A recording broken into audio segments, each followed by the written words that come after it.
आज मैं आप लोगों को रत्न के उपयोग के बारे में, नवरत्न है हमारे, रत्नों के उपयोग के बारे में बताऊंगा। बहुत से लोग इनके बारे में जानते नहीं हैं कि रत्नों का क्या उपयोग है, रत्नों का उपयोग कब करना चाहिए, इसका ज्ञान मैं आपको संक्षिप्त में देना चाह रहा हूँ। थोड़े से विषय विस्तार के भय से मैं सामान्य दृष्टि से थोड़े सरल भाव में, सहज भाव में आपको बता देना चाह रहा हूं कि जब आपका मान भंग होने लग जाए, आपका मान भंग हो जाए तो उस समय ये समझ लीजिए सूर्य का कोई न कोई प्रकोप आपके ऊपर है, सूर्य का, या सूर्य आपसे निश्चित रूप से कमजोर पड़ रहा है।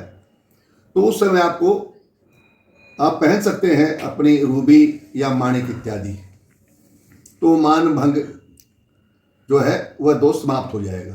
उसी प्रकार अगर हमारे मानसिक चिंताएं आ जाती हैं, मानसिक चिंताएं होती है और उस पर चिड़चिड़ा स्वभाव आ जाता है और हमारे को गर्मी ज़्यादा, दुख, गुस्सा, क्रोध आता है, तो हो सकता है उस समय चंद्रमा के दोष आपके उत्पन्न हो गए हों, चंद्र दोष होता है वो, उसमें आपको मोती धारण कर सकते हैं, मोती का उपयोग कर सकते हैं। उसी प्रकार हम कई बार देखते हैं, हम बहुत कार्य करते हैं, हर जगह हम करते हैं, उसमें संघर्ष आता है, पराक्रम की हानि दिखती है। पराक्रम हमेशा हमारे पराक्रमों की, या ये कह ले कि हमारा जो काम करते हैं उसका नाम नहीं होता, हमारा नाम कोई दूसरा ले जाता है। हमारे काम की जो काम होता है हमारा, हमने जो काम किया रहता है उससे हमारे को उस काम को महत्व का फल नहीं मिलता है।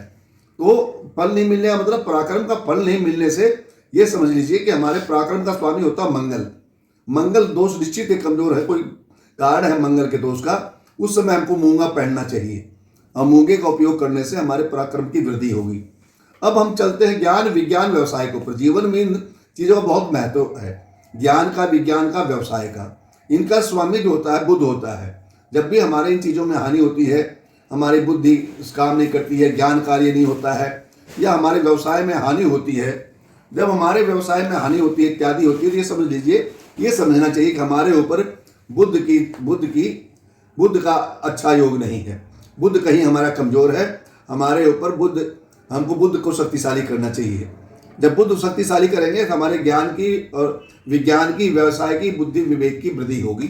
उस समय हमको पन्ना या उसके सहज रूप में रत्न भी होते हैं बहुत से, उनको धारण करना चाहिए। उसके बाद में हमारा आता है कि हम लोग कई बार देखते हैं हम पद प्रतिष्ठा हमको प्राप्त नहीं होती, जितना हम कार्य करते हैं उसके आधार पे हमको पद प्रतिष्ठा नहीं मिलती, या हमारा पदच्युत हो जाते हैं, या हम सस्पेंड भी हो जाते हैं। हम कई बार पदच्युत भी हो जाते हैं और साथ में हम उससे सस्पेंड भी हो जाते हैं। इसका मतलब हमारे पदोन्नति भी होती है। तो उस समय बृहस्पति जो होते हैं पद पृष्ठों के दाता, पद और प्रतिष्ठा के दाता जो होते हैं बृहस्पति होते हैं। तो हमको क्या है, उस समय पोखराज धारण करने का कार्य होना चाहिए। हाँ, ये अलग है कि हमको कितना बड़ा, किस कलर का, किस प्रकार का हमको चाहिए, किस उंगली में पहनना, किस मंत्र के द्वारा पहनना, ये अलग विषय है। मगर क्योंकि जब हमको पद प्रतिष्ठा की हानि दिखती है, या हमारे पदों की अवनति होती है, या सस्पेंशन ऑर्डर मिलते हैं, तो बृहस्पति निश्चित ही हमारे पर कहीं न कहीं प्रकोप की दृष्टि चल रहे हैं। उस समय हमको जो है मूल रूप से बृहस्पति का रत्न धारण करना चाहिए, जो कि पोखराज इत्यादि होते हैं, मैन से पोखराज ही होते हैं। अब हमारे आते सुखों की वृद्धि नहीं होना, या सुखों में कमी आना, या सुखों में दोष उत्पन्न होना। जब हमारे सुख हो, घर का सुख नहीं मिले, वाहन का सुख नहीं मिले, सुखों अलग है, इनके मंत्र अलग है, उसको धारण करने से शनि संतुष्ट होते। अब आते हैं हम राहु की तरफ। राहु का एक है कि हम लोग अनावश्यक कष्टों से प्रताड़ित हो। राहु का जो समय चलता है उस समय ये समझ लीजिए आप कि आप ये मन के चलेंगे, हमको अनावश्यक कष्ट प्रताड़ित होते हैं। जिन कष्टों का हमारे को कोई एहसास नहीं होता, अचानक वो कष्ट आ जाते हैं।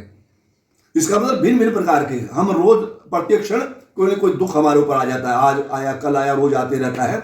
इसका मतलब राहु हमारे ऊपर निश्चिंत ही कष्टकारक समय लाने वाला है और आ रहा है। उसी के कारण अनावश्यक कष्टों से प्रताड़न करना राहु का कार्य है।